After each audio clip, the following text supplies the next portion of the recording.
in the Sabalya as well as the Cabrera complaint, walang nakasaad doon about niyang, I don't know kung totoo ba yung pinapatawag nila yung sheriff, no? Surprise witnesses nga are, as a general rule, disallowed unless lang if you can provide compelling reason, no, in the interest of justice, na ma-prove mo yan doon sa korte na mismo. Ang problema ko kasi dito, binibida nila yung sheriff. Nagsalita na yung sheriff, ayaw daw niya umatay dyan sa ano na yan. Dyan sa hearing na yan. Interview ho nitong si dating Congressman Mike Defensor ang ating pag-uusapan dito sa video na to. Diyan sa Billionaire News Channel. Pero bago ho yan, isang like at isang subscribe. Masaya na ho tayo dyan at sa mga gusto sumal sa ating community. Yung join button nandiyan lang kung sa baba. Sama ng tingin nitong si Kong Mike ha. Sino man nandiyan sa ano na yan? Patalastas muna tayo. Lagi na lang tayo seryoso dito sa PH Update. Panoorin ho muna natin ang pinaka-latest ngayon na video nitong si Delima at nitong si Jonel. Ito panoorin mo. Pambihira talaga. Sino man gumawa nito, langya ka. Okay. Junyale! Junyel! I'm hungry! Gutom na pala siya. Nako. Hindi saba. Mali. Dapat sabayan. Hindi naman sabayan eh. Latundan yan eh. Sinubukin. Ipinasok kay Delima eh. Ipinasok yung saging sa bibig ni Delima. Pambira yung gumawa nito. Oh, grabe. Swak na swak. Pambira. Ganun lang pala pakalmahin yan si Delima. Ngayon, pag nag-umpisa na ang impeachment trial, medyo nagwala si Delima, dapat meron kayong baong saging para sa kanya. Ito, nagtanaw tayo kay dating Congressman Mike Defensor na ngayong mga panahon na to talagang matindi ho ang ginagawang panggigipit sa kanya. Ito, panoorin natin mga kabayan. Okay. Thank you, sir, for coming over and good evening. Thank you, Willard. Thank you for having me here. Magandang gabi. Kung Mike, first of all, nagulat pa ba kayo na sinampahan na kayo ng reklamo ng NBI? Actually, hindi ko alam kung talaga may sinampahan na actual case. Kasi for the past 2-3 weeks, parati yan sinasabi may kaso, may ifa-file, but we haven't seen any case at all. Pero ngayon nga, sabi nila Friday daw, today, supposedly may final. I'm not sure if there is really a case filed against me at kung ano yung nature ng kasong i-final niya. Meaning the facts that na-senate niya, wala pa kaming knowledge about that. Okay. Just basing on news reports on this, sir, Yes. ang sinasabing complaint daw ho ay qualified human trafficking. Yes. And as far as we know, it is a non-bailable offense. Exactly. Are you worried that this may lead to possible jail time? Not at all, Willard. Siyempre, tanggap ko naman yan eh. When I started talking about yung corruption, about the country, kung anong nangyayari sa korupsyon, nag-start tayo November of last year. And this was based on the SONA of the President sometime in July. So kung titignan mo, Willard, magtatapos na magkakaroon na ulit tayo ng next State of the Nation address, wala pa rin nangyayari. And ito precisely yung statements that I've been saying. Kung ano man yung galit ng ating mga kababayan, kung ano yung mga observation na sa mga nangyari, yung panawagan nila ng accountability, transparency, until now we do not see it. And I think, siguro, dahil naging aktibo ako dyan sa panawagan na yan, I didn't want to be active. Nag-start yan kay Sergeant Gutesa, and then later on with the 18 Marines, nagsimula na itong mga kaso sunod-sunod. Now, as to the particular case of qualified human trafficking, kasi talagang sinet up nila yan eh. Kung titignan mo, Willard, yung mga supposed establishments, na for example, like Soler, and I've been using this as an example, Okada, City of Dreams, kahit dyan sa may Shangri-La EDSA, meron dyan mga tenants. They rent out a place, may mga KTV in particular. So, normal yan. Lessor ka, nagre-renta sila. So, ang ginawa nila, ito yung talagang sinilip nila na para makasuhan ka. And tama yung binanggit mo, precisely, they want it to be a non-bailable case. Para pag nakulong ako, hindi na ako pwedeng magsalita, hindi na ako pwedeng aktibong makilahok doon sa pagkilos or sa panawagan dito sa corruption issue. And if you notice, di ba sunod-sunod na yan eh. kami ni Congressman Senator Dante Marcoleta, yan din yung case nila, plunder. And it was based on a campaign donation. In our particular case, again, as I mentioned, Willard, just to emphasize, may building ka, nagparenta ka. May mga tenants ka doon. Ito yung eksaktong kinakaso nila. And to say na human trafficking. And if you define human trafficking, ang layo.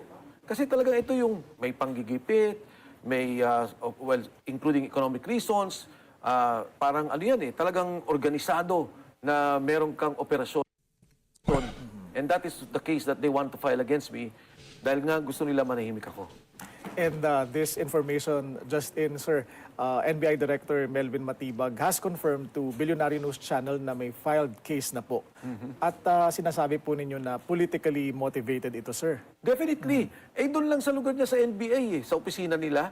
And dami-daming KTV doon Doon lang sa iba't ibang, di ba, lugar doon. Yung Okada, yung Soleil, yung City of Dreams. Ang daming KTV doon. Can you imagine NBI involving in a ganyang mga raid of trabaho lang ng pulis yan. Pagka may nakitang report o may sinasabing report na ganyan, ginagawa ng pulis yan. But NBI, as in the case of Attorney Matibag, siya lang hindi pala NBI. Si Attorney Matibag, dahil nga ginagamit siyang tuta nitong administrasyon at wini-weaponize nila yung NBI, ginagamit yung kanyang kapangyarihan, isa-isa niyang hinahunting yung mga kalaban sa politika, yung mga nagsasalita. Nauna dyan yung 18 Marines. Nung magsalita, nung ginawa niya, pinatawag niya. O anong sinabi niya? Credibility. Nung magsalita sa Senado, during the Blue Ribbon Committee ni Senator Erwin Tulfo, may sinabi ba siya na ito po, totoo, ito po yung CCTV, ito po yung security login, investigating on the basis of what the 18 Marines said? Wala. Ang sinabi niya doon at ginawa niya, siniraan niya yung 18 Marines. At dire-diretso yung mga kaso na ginagawa at pinapatawag ng NBI. Alright. Just to set the record straight about this KTV bar at saka yung hotel po, sino ho ba ang may-ari nito? Ito ay lessor ho ba? Umuupa sa... Umuupa yung operations doon. We have 7-Eleven there. We have a Korean restaurant. May office kami doon. May office na nagre-rent out. Kami mismo, we're a tenant of that building. Doon sa other side, meron doong studio and about 2-3 other offices. Sa ilalim, on the first level. So, marami itong mga lessor. Kaya nga yung pinapoint ko, Willard So, ibig sabihin, pag may nagbenta ng shabu doon sa isa sa mga establishment doon, kasama kami? Alam ba namin yon? So, this is precisely the point I'm raising against sinasabi ko tanga. Diba? Bakit? Talaga naman tanga Ididikit mo yung isang lessor doon sa ginagawa ng activity ng isang lessee na nagrenta. Pangalawa, talagang halatang-halata yung pagka-politically motivated niya. Dahil, kung mapapansin mo yung mga kaso ng NBI, no, lalo na yung mga matataas na mga kaso, nakatutok. O yung malalaking kaso, nakatutok doon sa mga kalaban sa politika. Yun yung weaponize niya, magiging yung pag-aresto kay Senator Bato. Pero mo, NBI pa rin ang lumulusob. So talagang naawa ako sa mga kawani ng NBI and I have many friends dyan sa National Bureau of Investigation. I respect the institution and naawa ako sa NBI because nasisira yung imahe nila sa isang tao lamang. Needless to say, sir, this will be part of your defense na may umuupa at iba ho ang may-ari nung sinasabing KTV bar. Correct. That will be part of our presentation. I don't even know kung ano yung case niya kasi nagpresenta siya ng mga mapa-mapa Para silang city engineering office na nagpakita ng mga mapa, pinapakita. Hindi ko alam yung connection. Tapos later on, he came out with a theory na naman na meron daw korporasyon. Hindi ko na naman alam kung ano yung connection niya doon. Now, all these things, para lang pinipilit niya mamidya, no, manira ng tao, and again, para, in this particular case, mag-file ng non-bailable case para makulong yung mga kalaban nila. Yung paglalabas daw ho yata ng mga building plan ay para ma-establish daw na talagang sinadya ang disenyo ng gusali para ma-facilitate daw ho ang human trafficking. Pambihira, anak ng toka, during planning stage ng building. O ito, maglagay kayo ng pasilyo dito kasi may papadaanin ako sa ganon. Alam mo, Willard, you're welcome, Billionario News Channel's welcome to inspect the area. Kung ano nakikita na, may sinabi siya doon, fire exit. Pag hindi ka naman naglagay ng fire exit, magagalit naman yung Bureau of Fire in that particular area. Yung lahat ng yun, inapprove ng City Engineering's Office ng Pasig. Kaya nagtataka ako, bakit niya pinapakita yung city Detailed Engineering Plan? Na, kunyari kayo dito, di ba? May mga exit kayo dito, may ginagawa kayo. Ano, hindi ko makita yung connection. Paano niya ikinakabit yun doon sa kanyang issue na fina-file or charges na fina-file niya against us? Na-address yun naman po ito, no? Pero yung gusto niya yatang i-establish ay dahil yung korporasyon ay nagmamay-ari ng compound kung saan natagpuan or saan naganap yung raid. Nandoon yung KTV bar at yung hotel sa property or compound na pagmamay-ari ng korporasyon kung saan kayo ay officer. Again, I would go back. Para lang maintindihan ng tao, no? Pagdating mo sa Soler, pagdating mo sa Okada, pagdating mo sa City of Dreams, may korporasyon din yan eh. May mga shareholders din yan. In particular, yung iba dyan publicly listed. So meron din yan mga lessees. May mga nagre-renta dyan. Lahat ng mga nakikita nila ng restaurants dyan, lahat ng nakikita nila na, well, KTV bars, no? Merong mga iba-iba. Iba-ibang klaseng establishment, including shopping areas. Hindi iyan ibig sabihin alam nung building establishment, and in particular the company that owns the shares on that building establishment. You were quoted as saying that there's a current cabinet secretary and a senator who are investors of your company. Yes. How relevant is this information, sir? Well, because alam mo, yung relevance niyan, kung sinasabi nila number one, na may human trafficking, alam nila itong mga taong to. Alam nila itong mga investor na to. Kung di nila alam, hindi ko na alam kung anong klaseng NBI yan. They know these particular persons. So kung sinasabi nila, di dapat kasama rin itong mga taong to. Dapat sabihin din nila yung mga pangalan. Pangalawa, dahil nga sinasabi kong panggigipit, talagang manggigipit sila, di gipitin nila yung mga kasama nila. Kung talagang sincero sila doon sa kanilang kaso, di kasuhan din nila yung mga kasama nila. At marami I will not talk anymore about that in particular, pero when the time comes, lalabas din naman yung mga pangalang yun eh. And I'm sure alam yun ni Director Matibag. Nabanggit nyo na po, sir, na ito'y may kaugnayan sa inyong paglabas at paghingi na accountability doon sa issue ng flood control scandal. Yes. I'm curious, sir, meron ho bang tumawag sa inyo o lumapit sa inyo na sinabing, wag na kasi kayo maglabas ng ganyang impormasyon or wag na kayo mangulit tungkol sa flood control scandal. Itigil nyo na yan para hindi na namin kayo sasampahan ng kaso. Well, siguro, Willard, what I can say is, kasi may mga kaibigan din naman tayo. No? In fact, I can say na sa cabinet, 2/3 of the cabinet, mga nakasama ko, kaibigan ko, at marami naman din lumalapit. Diba? Ang sinasabi ko lang naman sa kanila, yung sinasabi ko, hindi ako personal sa kahit kaninong tao. May korupsyon tayong nakita, may korupsyon na nangyari, ang dami nagsasalita. Di ba, nung nagsalita si Saldico, nagsabi na siya, ito yung mga pera. Nagsalita yung 18 Marines, corroborating kung ano yung sinasabi. Previous to that was Sergeant Gutesa. Pagkatapos, nung magpa-file na kay Speaker Martin Romualdez, nagsalita rin si Speaker Martin. yeah. Diba ang sabi ni Speaker Martin Romualdez, pag ginawa niyo yan, mandadamay ako. I will not go down alone. So, ibig sabihin may problema talaga tayo. As kung sino talaga yung mastermind, kung sino talaga yung may pakana, hindi pa natin alam. Dadaan pa yan sa kaso. Ang problema sa kanila, tayo na nagsasalita, na yun lang naman eh. Never ako nagtawag na magkaroon tayo ng revolusyon, umawak tayo ng armas. Ang sinasabi ko na may korupsyon eh. May nangyari. And dapat natin tong i-address.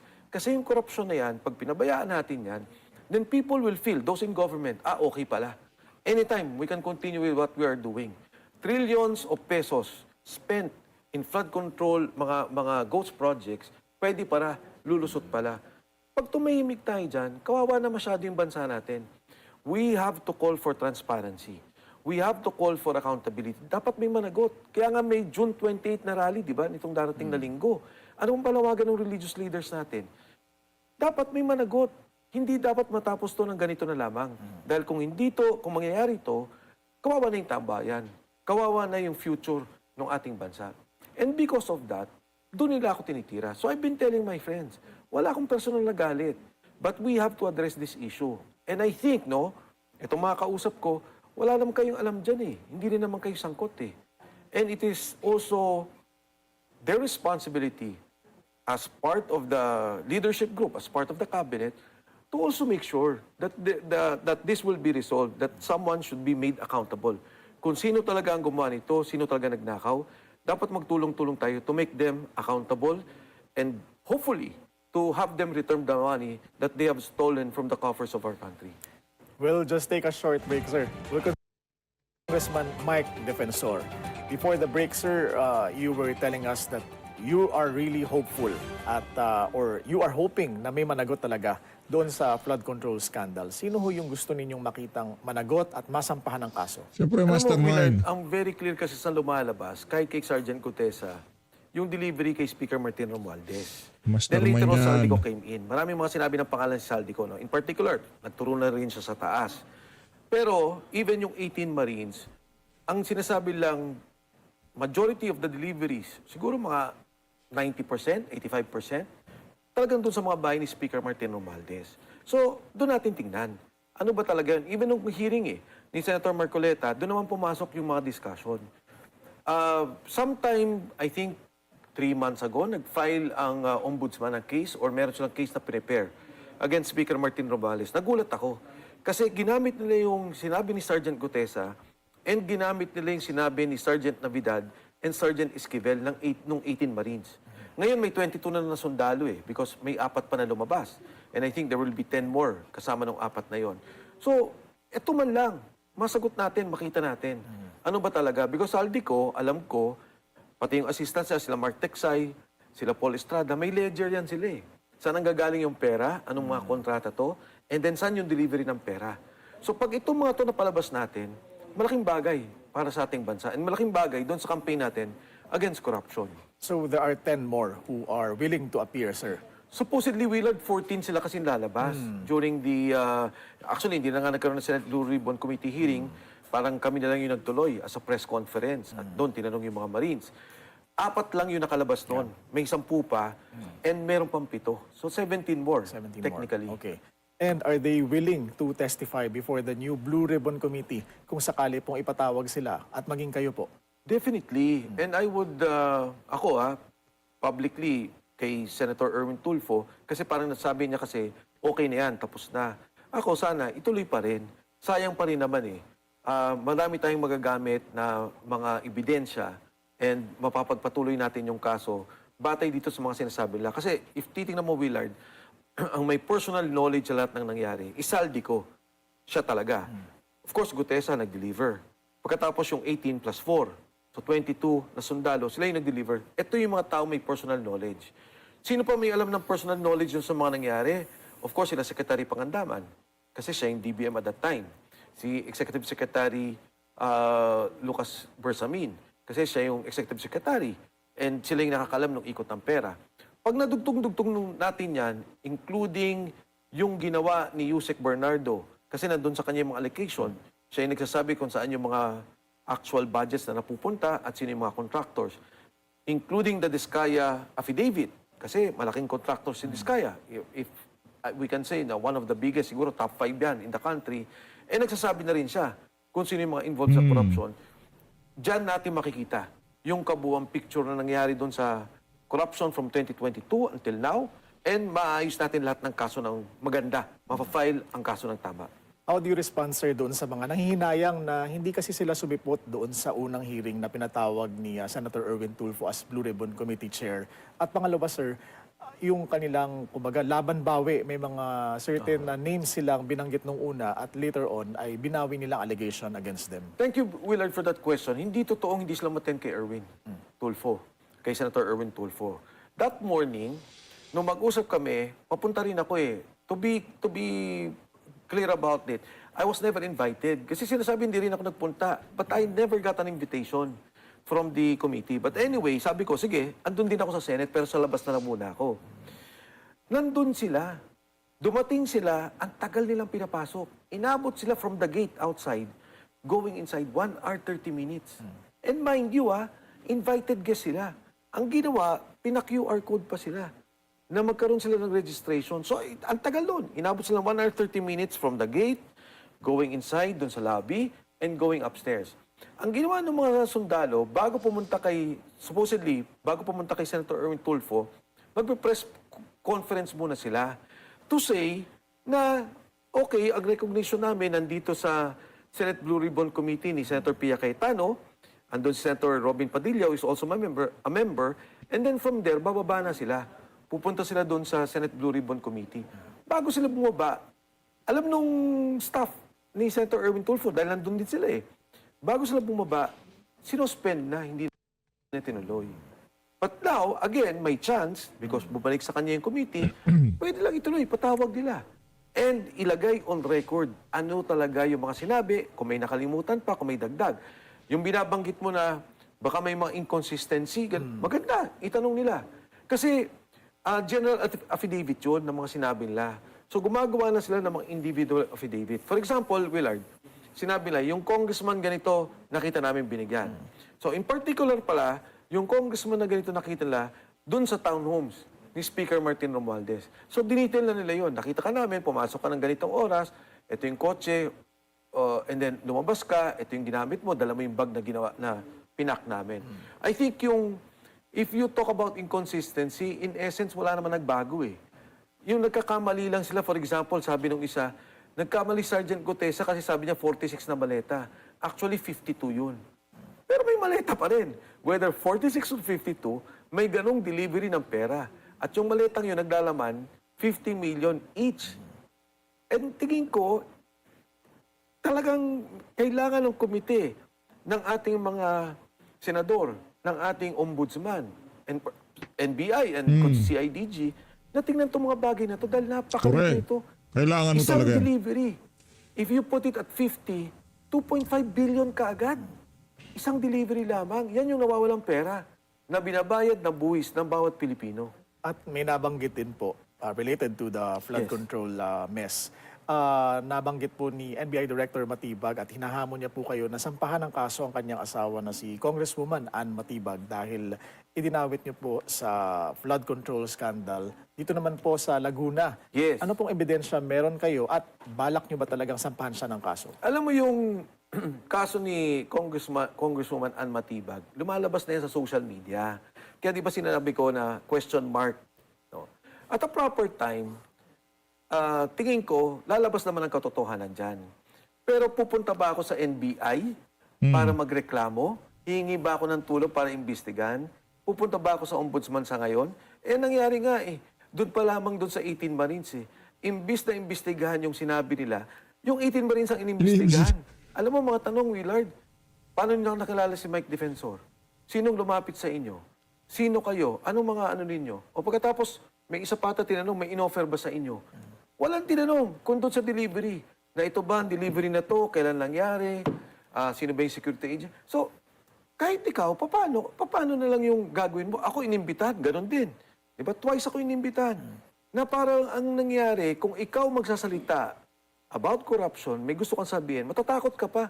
Kasi imbis na ikaw yung tutulungan para patunayan yung mga sinasabi mo or at least they will investigate the veracity of what you're saying, ikaw na yung imbestigahan, ikaw na yung tatakutin. Meron pong sinabi si Senate President Sherwin Gatchalian. He said that he is considering legal action against you for previously announcing a Blue Ribbon Committee probe and inciting confusion daw ito and intention to mislead the public. How do you respond to that, sir? Kung nag-announce ako na on July 6, there will be the impeachment trial, let us go to the Senate. Yung ba illegal? Hindi, di ba? Ang sinabi ko, may Blue Ribbon Committee. And nakita niyo naman dumating Senator Amy, Senator Robin. Yung ba maniniwala sa akin? And the day before, may inspeksyon ng mga empleyado ng mga Senado. Na bakit ko alam? Kasi nandun din ako. Tinignan ko yung venue. So there was really supposedly a hearing. Ngayon, nung nakita na namin nagkakaroon ng mga problema, and of course, nagkaroon ng miscommunication within the senators, okay lang sa amin yun. So we continued kasi ang importante naman is lumabas yung katotohanan. Now, my question to Senate President Sherwin Gatchalian is this: anong mas mahalaga? Yung sinabing nakawan? Yung sinabing korupsyon? O yung legality nung sinabing hearing? Sa akin, immaterial yung legality. Ang importante sa akin, yung substance ng pinag-uusapan nila na ito pala yung korupsyon na nangyari sa aking bansa. And now that I'm Senate President, kailangan kong i-address tong problemang to. Kailangan nating malaman ang katotohanan dito. Number one, again, to prosecute kung sino yung mga nagkasala. And number two, kahit pa paano maibalik yung pera. You're talking of 1.5 trillion pesos. Kung yun lahat ghost project, 1.5 trillion pa rin yun. Ang laking perang yun para maitulong sa ating bansa. At kung yan, perang yan, magagamit natin sa ngayon, hindi tayo mangungutang. Hindi tayo mahirapan. Ang dami nating pwedeng i-address. Maging yung problema ng PhilHealth, na ngayon yung mga ospital, nahihirapan sila na mag-issue ng mga letters from the PhilHealth, may address din natin. Unfortunately, that's all the time we have with Ayun, tapos na ho itong si Sen Mike. Lipat ho tayo dito sa interview nitong si Attorney Shirley Tutorion dito kay Idol Admar. Game. Natin lalo na sa side po ng prosecution yung mga Impeachment nais na tayo, nila impeachment na tayo. na mangyari dito po sa pagmamarka ng mga dokumento, no? Meron silang mga sinasabi na parang natatanong yata kung bakit pareho sila ng mga dokumentong ginagamit, tapos bakit hindi na lang ipagsabay yung pagmamarka nito, bakit kailangan pa ng separate. Meron din silang gusto na dapat gawin ng depensa, parang gusto na nila na sila na lang magdesisyon po. Pero sa regular po na ganito pong proseso, ano po yung mga patakaran ukol po dito, Attorney? Well, if we will follow the traditional pre-trial proceedings in courtrooms, kasi itong pre-trial proceeding, hindi ito normal in an impeachment case. Though I must submit that during the time of the Estrada impeachment, there was a pre-trial hearing. But in the case of Chief Justice Corona in 2012, wala pong pre-trial hearing.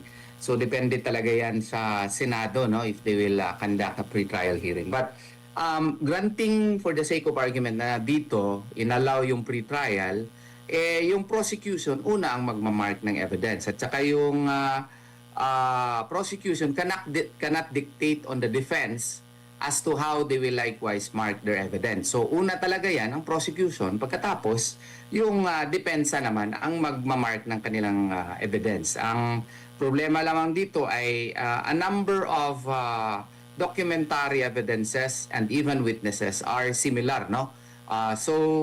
Pero just because there are a number of documents which are likewise the documents for the defense, does not mean that the prosecution can now dictate upon the defense as to when should it mark. The defense can mark their evidences after the marking of the prosecution shall have been finished. Yan po ang ordinary rules po dyan sa korte na pre-trial na ginagawa. Meron pong nabanggit yung sa depensa na may pagkakataon na sinasabing same daw yung dokumento pero may missing na pahina doon sa prosecution, sa kanila kompleto.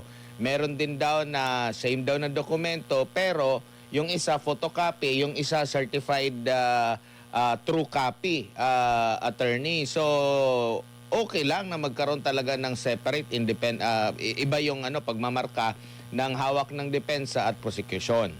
Yes.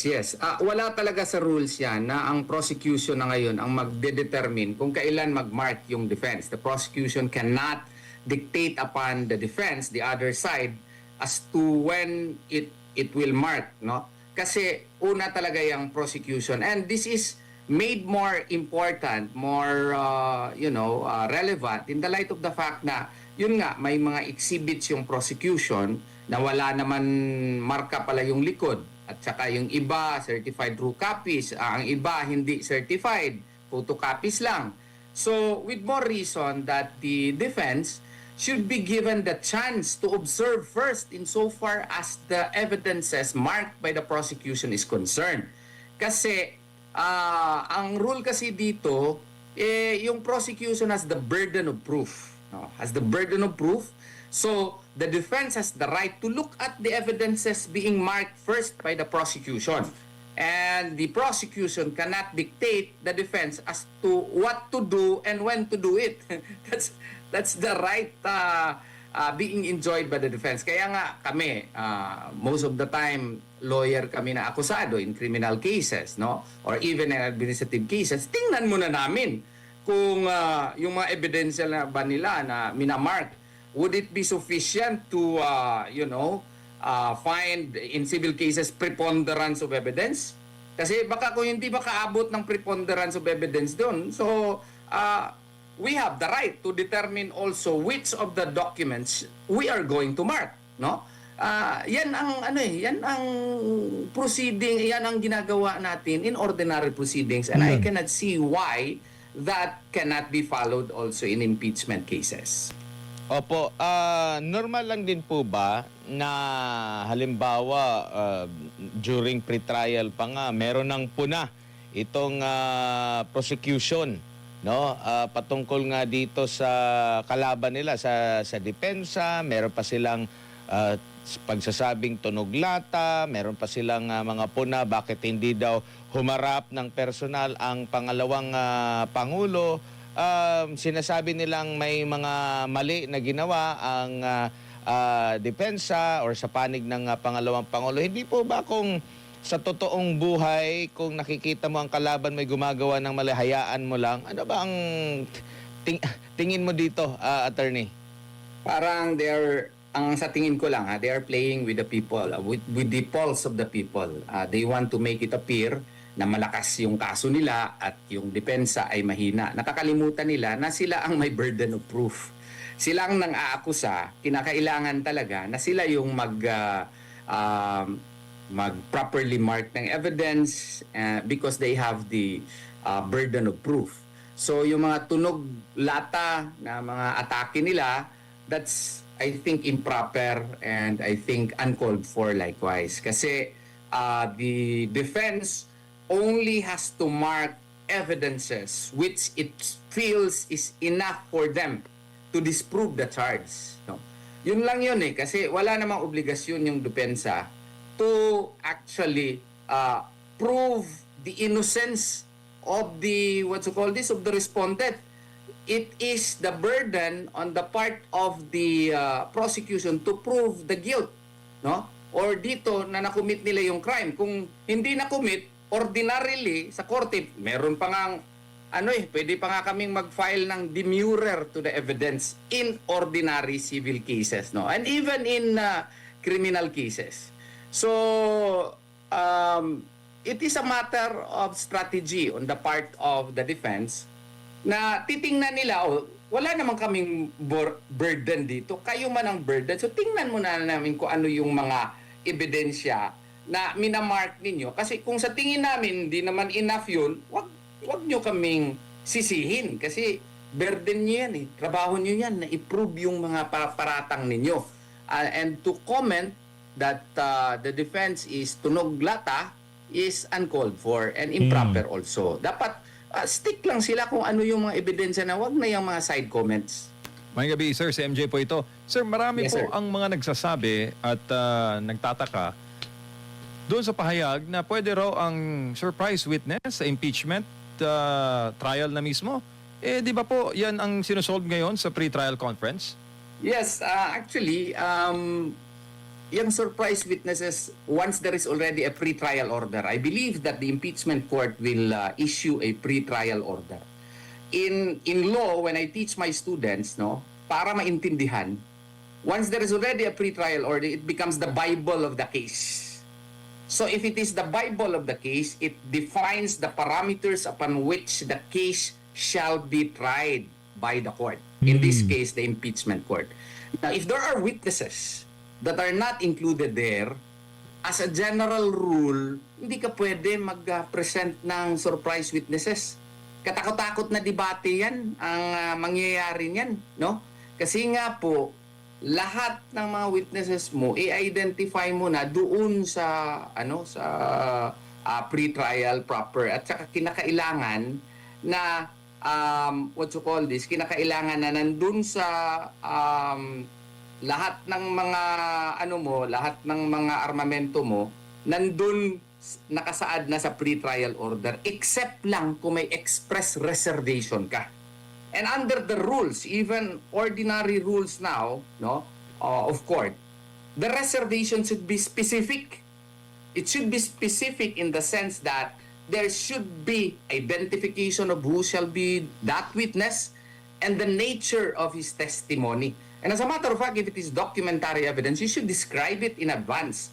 It is just that during the pre-trial, it was not with you, but you have to describe it with specificity. Yan yung requirement na ngayon po sa ating rules of court insofar as documentary evidences are concerned. and witnesses are concerned. Pero kung itutuloy yun, sir, yung surprise witness, quote-unquote, ano yun? Magandang halimbawa ba yun sa mga nag-aaral ngayon ng abogacya, hindi. yung kumukuha ngayon ng abogacya?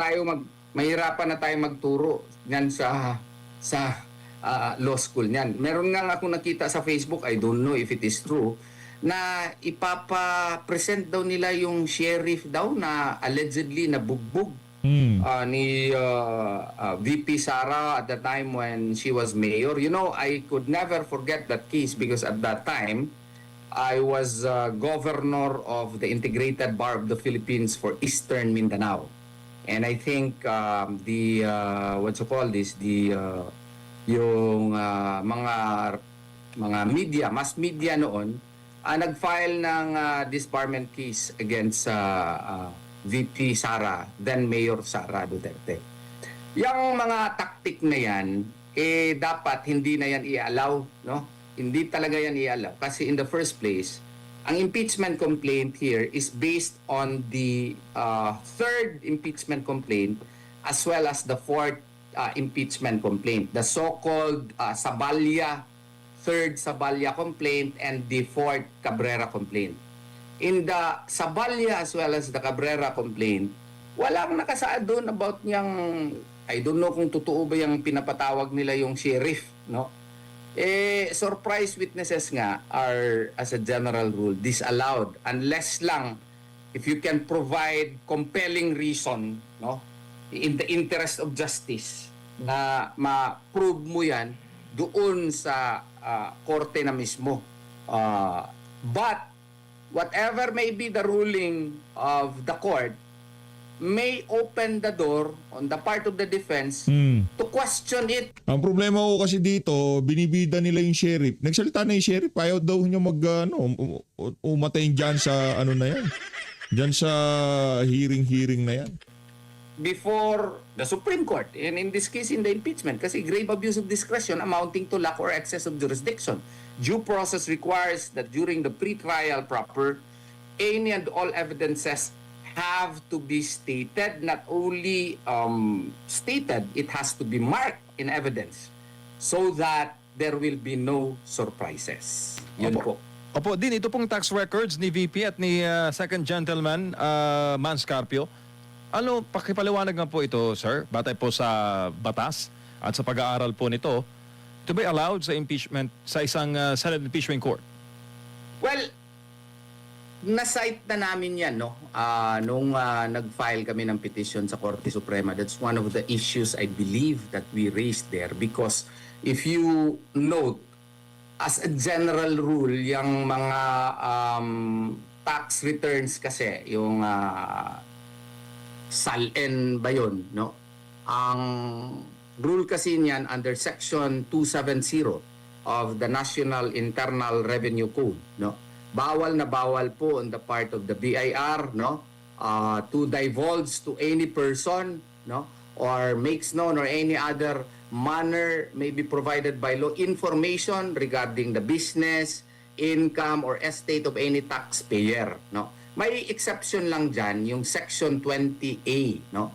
Yung Section 20A, no, nakasaad dyan, the commissioner shall, upon request of Congress and in aid of legislation, furnish its appropriate committee pertinent information including but not limited to industry audits, collection performance data, status reports in criminal actions, no, etc., etc. Pero ang nakasaad kasi dito that Congress must be in session and in aid of legislation. Impeachment ito eh.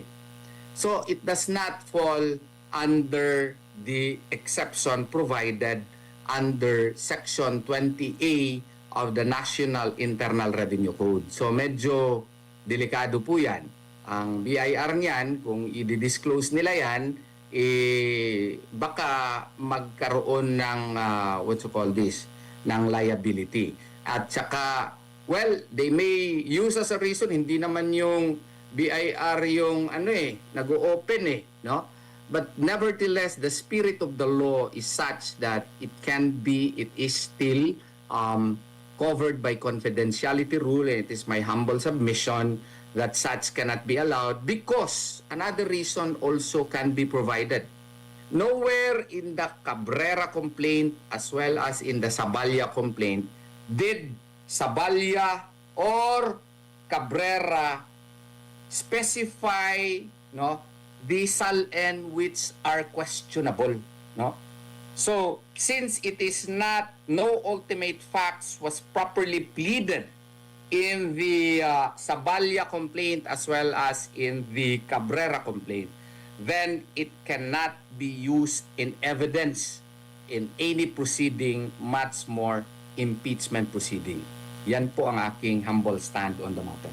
Opo, dito naman po sa isa po sa mga pinagtatalunan ngayon, yung issue po sa presiding officer sa impeachment court. Anong mas makapangyarihan din?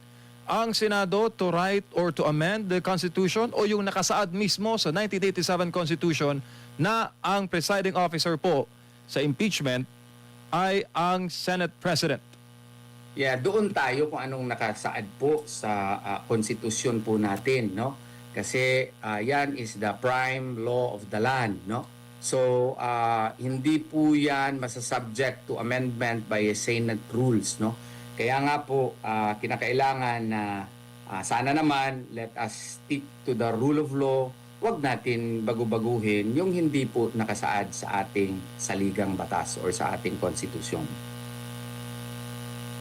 Opo, lalo pa attorney, alam mo naman, mas nagiging ngayon, Dean, ang masang Pilipinos, mas nagiging interesado sa mga usapin ng batas dahil po, batas po ang mga issue ngayon sa impeachment, the VP, yung Senate leadership issue, at itong mga bagay-bagay na may kaugnayan po kay former President Rodrigo Duterte. Batas po itong lahat. Oo Dean. nga eh. Kaya nga, inaanyayahan ko yung mga gustong mag-aral ng batas. Dito na tayo sa JMC Law School. Malapit na po kami mag-open, no? It really helps if you know the law, you have training, law training, no? So that you can contribute more proactively and more intelligently in the national discussion. Specifically in the light of the fact na halos lahat pong pinag-aawayan dito sa ating bansa may involve the law. So kaya mas mabuti na at least may training tayo sa batas. Para hindi tayo maakusa na MA. Alam mo anong meaning ng MA, sir? Ano po? Yan, murag attorney. Uy, dami niyan.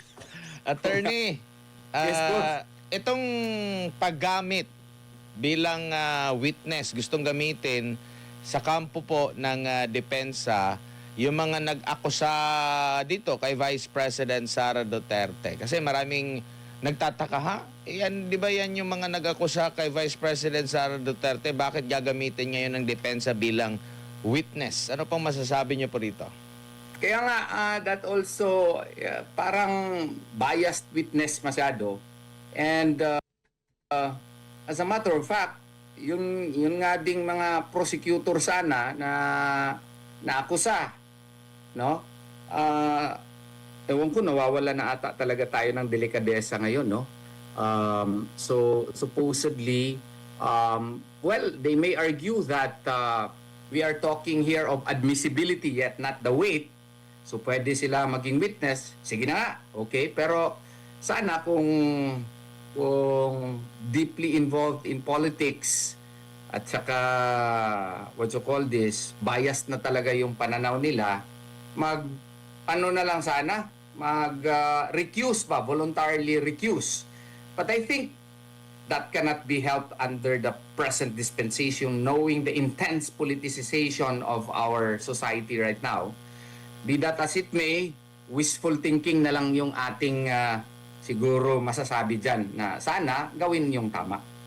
Opo, and sa tingin niyo po ba, attorney, maaari pa rin maglabas o buhay pa rin yung issue doon sa pag-question sa Korte Suprema ukol nga po sa naging proseso ng impeachment sa Kamara at maaari pa rin maglabas ng desisyon ang Korte Suprema na posibleng pumigil dito sa impeachment sa Senado? It is a legal possibility simply because of the fact that it is pending in the Supreme Court. And for all you know, the Supreme Court may act on the matter. Maybe the Supreme Court justices would, would think that sobra naman itong ginagawa na ito, masyadong stretching na masyado sa batas. So, for all we know, the Supreme Court may issue a TRO right away, no? Depende po talaga yan sa ating pinakamataas na hukuman. Attorney, dagang salamat sa imong oras ug higay.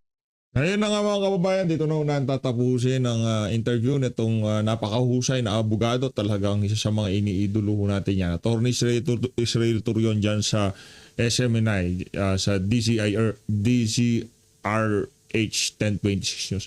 Maraming salamat po, mag-ingat po kayo lahat. Another Pilipinas.